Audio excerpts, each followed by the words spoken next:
नमस्कार। आप सभी भक्तों को आने वाली षटतिला एकादशी की दिल से शुभकामनाएं।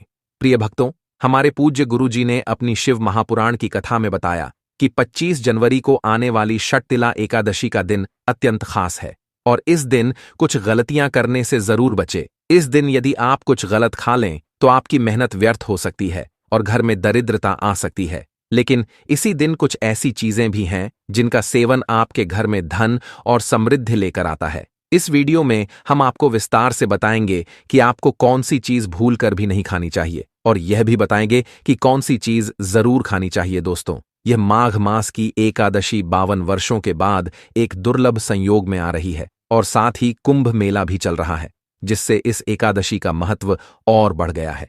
पूज्य गुरुजी ने कहा कि इस दिन कुछ भी न खाएं, लेकिन एक विशेष चीज जरूर खाएं जो भगवान विष्णु और माता लक्ष्मी की कृपा से आपके घर में अपार धन की वर्षा कर सकती है। इसके साथ ही हम आपको यह भी बताएंगे कि इस दिन ऐसा कौन सा भोजन है जिसे भूलकर भी नहीं बनाना चाहिए, क्योंकि इससे घर परिवार पर संकट आ सकता है। जानिए इस वीडियो में 25 जनवरी की षटतिला एकादशी पर कौन सा भोजन विशेष रूप से लाभकारी है और कौन से 5 काम भूलकर भी नहीं करने चाहिए, क्योंकि इनसे जीवन में दरिद्रता और समस्याएं आ सकती हैं। इसके अलावा हम आपको यह भी बताएंगे कि इस पावन दिन पर अगर आप कुछ चीजों का दान कर देते हैं तो आपके घर में कभी भी धन की कमी नहीं होगी, हमेशा धन धान्य की बरकत बनी रहेगी। याद रखें, इस एकादशी पर एक छोटी सी चीज का सेवन आपकी किस्मत भी बदल सकता है। यह अवसर पूरे 50 वर्षों के बाद आया है और षटतिला एकादशी हिंदू धर्म में सबसे पवित्र मानी जाती है। और भक्तों, इस दिन किया गया कोई भी उपाय कभी भी व्यर्थ नहीं जाता, बल्कि हमेशा लाभ ही प्रदान करता है। चलिए अब हम आपको षटतिला एकादशी से जुड़ी कुछ महत्वपूर्ण जानकारी देते हैं। भक्तों, इस बार 2025 में षटतिला एकादशी को लेकर लोगों के मन में भ्रम बना हुआ है कि यह व्रत 24 जनवरी को रखा जाएगा या 25 जनवरी को। साथ ही पूजा पाठ कैसे किया जाएगा, शुभ मुहूर्त क्या रहेगा, इस दिन क्या खाना चाहिए और क्या नहीं, इन सभी सवालों का उत्तर हम इस वीडियो में देंगे। बस आपको संपूर्ण जानकारी के लिए इस वीडियो को पूरा देखना होगा। बहुत से लोग पूछ रहे हैं कि षटतिला एकादशी के दिन चावल खा सकते हैं या नहीं और क्या पहली बार व्रत कर सकते हैं। इन सभी सवालों के उत्तर भी आज हम आपको देंगे। इसके साथ ही यह भी बताएंगे कि षटतिला एकादशी पर कौन सी चीज जरूर खानी चाहिए। यदि आप यह चीज खा लेते हैं तो आपको धनवान बनने से कोई रोक नहीं सकता। भक्तों, षटतिला एकादशी की रात तुलसी में एक खास चीज बांधनी चाहिए। अगर आप इस दिन तुलसी में यह चीज बांधते हैं तो माता लक्ष्मी की कृपा से आपके जीवन में धन आने के सभी मार्ग खुल जाते हैं। इसलिए वीडियो को पूरा देखें और आधा अधूरा छोड़कर न जाएं। अब जान लेते हैं कि तिला एकादशी माघ मास के कृष्ण पक्ष की एकादशी को मनाई जाती है। इस दिन विशेष रूप से तिल का दान और सेवन किया जाता है। हिंदू धर्म में एकादशी व्रत का बहुत महत्व है, क्योंकि यह पापों के नाश और पुण्य की प्राप्ति का सर्वोत्तम मार्ग माना जाता है। प्रत्येक एकादशी का अपना विशेष महत्व होता है और षटतिला एकादशी भी उन्हीं में से एक है। यह एकादशी विशेष रूप से तिल के माध्यम से पापों के नाश और पुण्य की प्राप्ति का मार्ग खोलती है। भक्तों, आज हम इस वीडियो में आपको सभी जानकारी विस्तार से देंगे, इसीलिए वीडियो को पूरा देखें और इसे बीच में छोड़कर न जाएं। चलिए सबसे पहले जानते हैं तिला एकादशी की सही तारीख और समय, फिर आपको एक एक करके सारी बातें बताएंगे। इसके अलावा यह भी बताएंगे कि वह कौन सी चीज है जिसे षटतिला एकादशी के दिन जरूर खाना चाहिए। और भक्तों, साथ में हम आपको यह भी बताएंगे कि इस दिन एक चीज भूलकर भी नहीं खानी चाहिए। अगर आप यह चीज गलती से खा लेते हैं तो आपके घर में बड़ा अनर्थ हो सकता है। इसलिए ऐसा काम करने से पहले यह वीडियो जरूर पूरा देख लें। यह वीडियो बहुत खास और ज्ञानवर्धक है। तो चलिए भक्तों, जानते हैं षटतिला एकादशी की सही तारीख और समय के बारे में। भक्तों, अब जानते हैं कि 2025 में षटतिला एकादशी की सही तारीख और समय क्या है। तिला एकादशी हर साल माघ मास के कृष्ण पक्ष की एकादशी को पड़ती है। सनातन धर्म में इस एकादशी का विशेष महत्व है। इस बार 2025 में तिला एकादशी का व्रत 25 जनवरी को रखा जाएगा।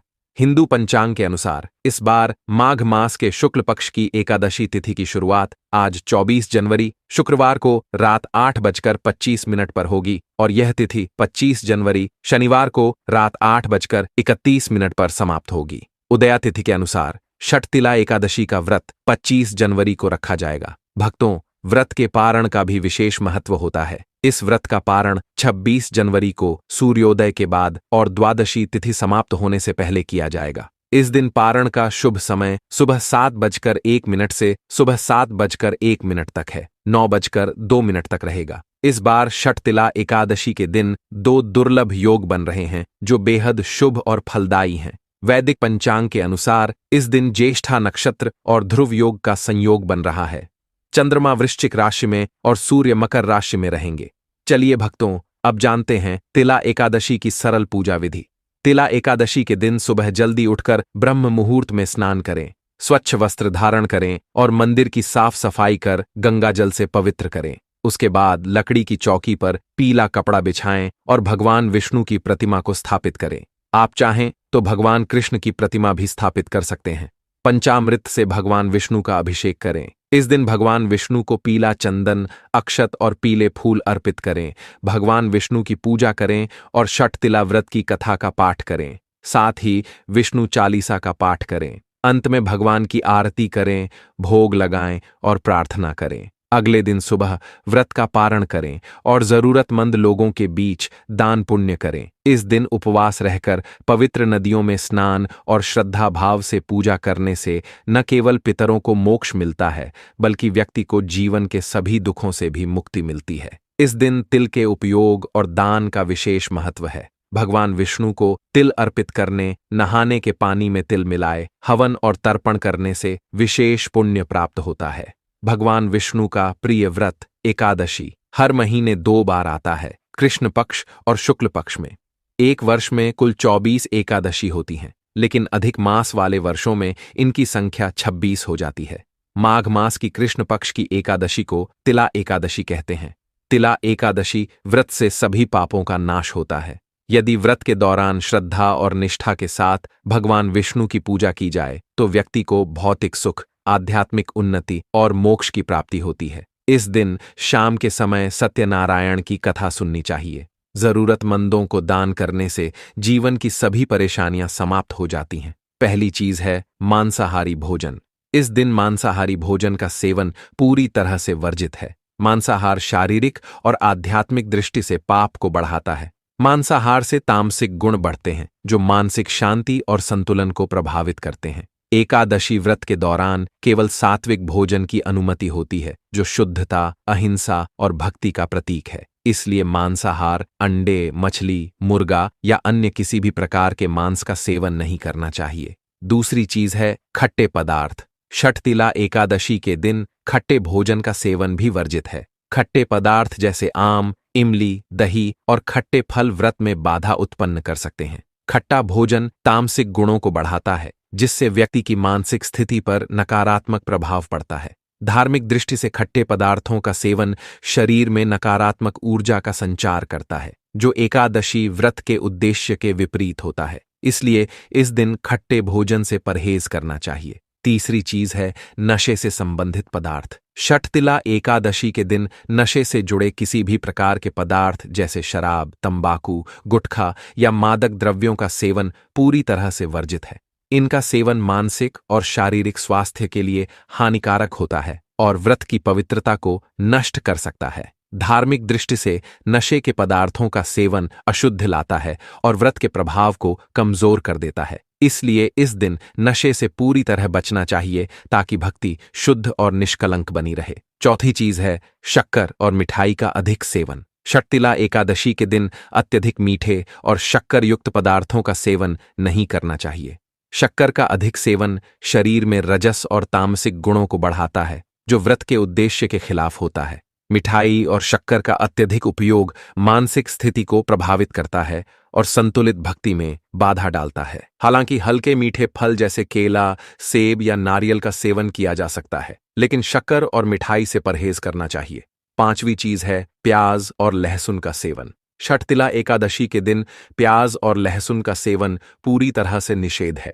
ये दोनों पदार्थ तामसिक गुणों से भरपूर होते हैं और मानसिक संतुलन को प्रभावित कर सकते हैं। शास्त्रों में इन्हें मांसाहारी भोजन के समान माना गया है और व्रत के दौरान इन्हें वर्जित बताया गया है। प्याज और लहसुन का सेवन करने से आहार में असंतुलन आ सकता है और भक्ति में विघ्न उत्पन्न हो सकता है। इसलिए इस दिन इनका सेवन न करना ही उचित होता है। षटतिला एकादशी का व्रत भगवान विष्णु की पूजा और तिल के दान से जुड़ा एक पवित्र और आध्यात्मिक दिन है। इस दिन शुद्धता, संयम और समर्पण के साथ व्रत का पालन करना चाहिए। व्रत के दौरान अन्न, मांसाहारी भोजन, नशे से जुड़े पदार्थ, तैलीय भोजन, शक्कर और मिठाई, प्याज और लहसुन जैसे पदार्थों का सेवन न करें। इन नियमों का पालन करने से व्रत की भक्ति शुद्ध होती है और भगवान विष्णु की कृपा प्राप्त होती है। इस दिन का सही से पालन करने से पापों का नाश होता है और पुण्य की प्राप्ति होती है, जिससे जीवन में सुख, शांति और समृद्धि का वास होता है। भक्तों, आगे की जानकारी बताने से पहले अगर आप इस चैनल पर नए हैं तो चैनल को सब्सक्राइब करके वीडियो को एक लाइक जरूर करें। साथ ही आप अपनी राशि को कमेंट बॉक्स में जरूर डाल दें, क्योंकि हम राशि से जुड़े भाग्य भी बताते हैं और भाग्य में चल रही परेशानियों को दूर करने के लिए आसान से आसान उपाय भी बताते हैं। इसलिए आप अपनी राशि कमेंट बॉक्स में जरूर डाल दें। चलिए भक्तों, अब हम जान लेते हैं कि एकादशी के दिन क्या ना करें। देखिए दोस्तों, सबसे पहली बात, एकादशी के दिन चावल का सेवन नहीं करना चाहिए। एकादशी तिथि के दिन बाल और नाखून काटने से भी बचना चाहिए। दूसरी बात, एकादशी के दिन व्रती जातकों को सुबह देर तक नहीं सोना चाहिए। साथ ही एकादशी तिथि के दिन किसी भी पेड़ या पौधे की पत्तियों और फूलों को तोड़ने से बचना चाहिए। विशेष रूप से तुलसी की पत्तियों को भूलकर भी न तोड़े। इस दिन भगवान विष्णु को तुलसी अर्पित करने के लिए एक दिन पहले ही तुलसी के पत्ते तोड़ लें। तीसरी बात, षटतिला एकादशी के दिन किसी भी व्यक्ति से लड़ाई झगड़ा करने से बचना चाहिए और झूठ बोलने से भी बचना चाहिए। चौथी बात, षटतिला एकादशी के दिन चावल का सेवन नहीं करना चाहिए। धार्मिक मान्यताओं के अनुसार चावल की उत्पत्ति भगवान विष्णु के रोम से मानी जाती है। एकादशी व्रत में बैंगन का सेवन भी नहीं करना चाहिए और इस दिन आपको जमीन पर सोना चाहिए। कुछ लोग एकादशी का व्रत बिना नमक के और कुछ लोग नमक खाकर करते हैं। जो नमक खाया जाता है वह सिंधा नमक होता है। इसके अलावा व्रतियों को एकादशी के व्रत में सिंघाड़े का आटा, आलू, शकरकंद, कुत्तू, साबूदाना, नारियल, काली मिर्च, दूध, अदरक, चीनी, फल और गुड़ का सेवन करना चाहिए और मांसाहारी भोजन से दूर रहना चाहिए। जिस घर में लोग व्रत करते हैं वहां भी एकादशी के दिन शुद्ध सात्विक भोजन ही बनना चाहिए और प्याज लहसुन से भी दूर रहना चाहिए। चलिए भक्तों, अब हम जान लेते हैं कि तिला एकादशी के दिन भगवान विष्णु को प्रसन्न करने के लिए तुलसी के पौधे में कौन सी चीज जरूर बांध देनी चाहिए। व्यक्ति का भाग्य चमक जाता है। तुलसी को हिंदू धर्म में अत्यधिक पवित्र और पूजनीय पौधा माना गया है। यह न केवल धार्मिक दृष्टि से बल्कि स्वास्थ्य और वातावरण की दृष्टि से भी महत्वपूर्ण है। इस दिन तुलसी के पौधे की पूजा करना और उसे श्रृंगार सामग्री अर्पित करना विशेष फलदायी माना गया है। इस दिन सुबह स्नान आदि से निवृत्त होकर तुलसी के पौधे की विधिवत पूजा करनी चाहिए। इसके बाद तुलसी को गंगा जल से स्नान कराएं और उस पर हल्दी, रोली और चंदन लगाएं। तुलसी के पौधे के पास दीपक जलाना भी शुभ माना गया है। तुलसी को लाल चुनरी, चूड़ियां, सिंदूर और अन्य श्रृंगार सामग्री अर्पित करें। इससे वैवाहिक जीवन में सुख शांति आती है और घर में सौभाग्य का वास होता है। वहीं षटतिला एकादशी के दिन तुलसी के पौधे पर कलावा यानी कि मौली धागा बांधने की परंपरा है। ऐसा करने से भगवान विष्णु और माता लक्ष्मी प्रसन्न होते हैं। यह उपाय घर के सभी सदस्यों की खुशहाली और स्वास्थ्य के लिए अत्यंत लाभकारी माना गया है। भगवान विष्णु को प्रसन्न करने के लिए तुलसी के पास मीठे भोग जैसे तिल और फलों का प्रसाद रखना चाहिए। मान्यता है कि ऐसा करने से घर में धन और समृद्धि का वास होता है। चलिए भक्तों, अब हम जान लेते हैं षटतिला एकादशी के दिन किए जाने वाले रामबाण उपायों के बारे में। यदि आप लंबे समय से कर्ज के बोझ से परेशान हैं तो षटतिला एकादशी के दिन स्नान आदि के बाद पीपल के वृक्ष के चारों ओर 11 बार कच्चा सूत लपेटते हुए परिक्रमा करें। परिक्रमा समाप्त होने के बाद पीपल की जड़ में जल अर्पित करें और हाथ जोड़कर कर्ज से शीघ्र मुक्ति के लिए प्रार्थना करें। इस दिन ऐसा करने से आपके ऊपर से कर्ज का बोझ जल्दी ही उतर जाएगा। षटतिला एकादशी के दिन किए गए उपायों से व्यक्ति के जीवन में शांति, समृद्धि और सकारात्मक बदलाव आते हैं। इस दिन तिल का दान, तुलसी की पूजा और विष्णु सहस्त्र नाम का पाठ विशेष रूप से लाभकारी होते हैं। इसके अलावा इस दिन उपवास रखना, ध्यान और योग करना और दान पुण्य करना से पुण्य की प्राप्ति होती है और जीवन में सुख, समृद्धि और शांति का वास होता है। भक्तों, अगर आप इस चैनल पर नए हैं तो चैनल को सब्सक्राइब करके वीडियो को एक लाइक जरूर करें। साथ ही आप अपनी राशि को कमेंट बॉक्स में जरूर डाल दें, क्योंकि हम राशि से जुड़े भाग्य भी बताते हैं और भाग्य में चल रही परेशानियों को तत्काल दूर करने के लिए आसान से आसान उपाय भी बताते हैं। इसीलिए आप अपनी राशि कमेंट बॉक्स में जरूर डाल दें। धन्यवाद।